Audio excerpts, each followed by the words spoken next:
Governor, thank you very much for joining us today. You have activated the National... My pleasure. You've activated the National Guard, but have not yet deployed it. Based on what and when do you anticipate deploying the National Guard? Well, first, I began working with the general in charge of the Texas National Guard in responding to the coronavirus back in January. And I've been working with the general and her entire leadership team to make sure that Texas would be prepared to respond adequately. Now requests have been made to assist in certain locations and certain operations that just help make sure that we maintain control around several things. For one, you may be aware that we are increasing in a large-scale way the number of drive-through testing locations. And we need to make sure that's done in a very orderly fashion. There are some jurisdictions who are requesting assistance for operational control of those locations. We've also had some other requests from some hospitals in the state of Texas also to maintain some operational control as they build out some other facilities. And so it's on pretty much as an as needed or as requested basis. It's just one way that Texas can step up and help out.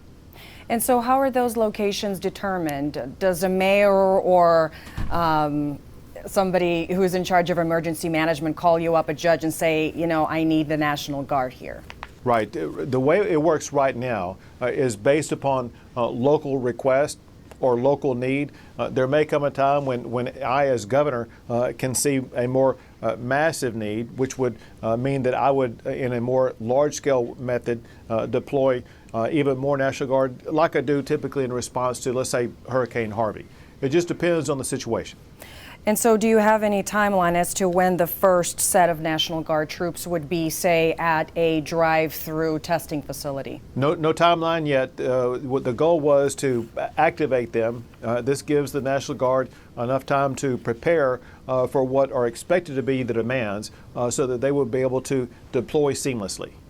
Thank you, Governor. My next question is about preparedness. You said this morning that Texas is prepared.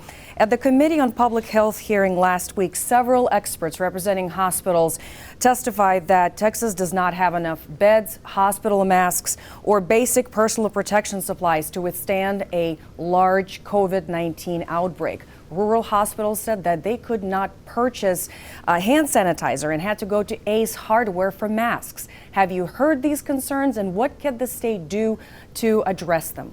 Sure. I convened a meeting this morning with the CEOs of all the major hospitals in the entire state of Texas to get answers to that very question. And actually what I came away with is that they weren't lacking in beds right now. But what we collectively prepared for was the response to a massive increase in demand for those beds.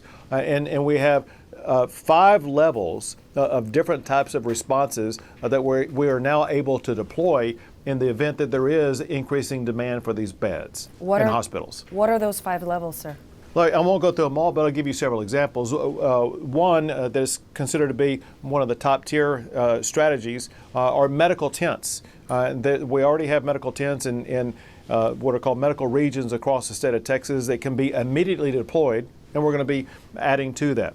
Another is that there are a number of either hospitals or clinics that have been shut down just recently, so they could be stood back up in a moment's notice and be operational.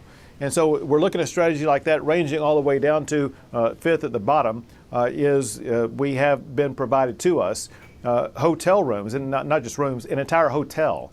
And we can have that in different regions. And that would be for people who are not in critical condition, but just people who've been diagnosed as having COVID-19, but need a place to stay in isolation with a bathroom in it where they don't contaminate anybody else. What are some of those cities or counties where those hotels are now available? Well, we're not going to identify those at this particular time, but what I will tell you is that we're working to ensure that every region will have access to 1 or more hotels. But listen, the hotels are the last strategy. There are 4 strategies before we get to hotels that can be used first.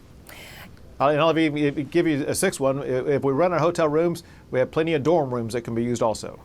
Yes, sir. You've addressed the hospital beds in this particular answer, but what about the basics of protective supplies, such as masks, such as disposable equipment, and hand sanitizer that people say they cannot buy? Sure. A lot of that is being sent to Texas as we speak. One category of what you're talking about is known as personal protection equipment. These are the gowns and the masks and the gloves that nurses or doctors or other people like that would be wearing. They are very important because they are needed by the people who are providing these COVID-19 tests. Also, they're needed by the people who are treating people who have COVID-19.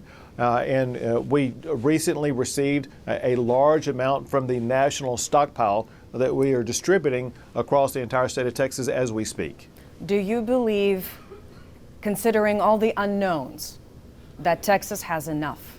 I do, for this reason. What we've done, we have gamed out the worst case scenario. And then we have measured what type and amount of supplies we need, whether it be things like personal protection equipment or beds or whatever the case may be.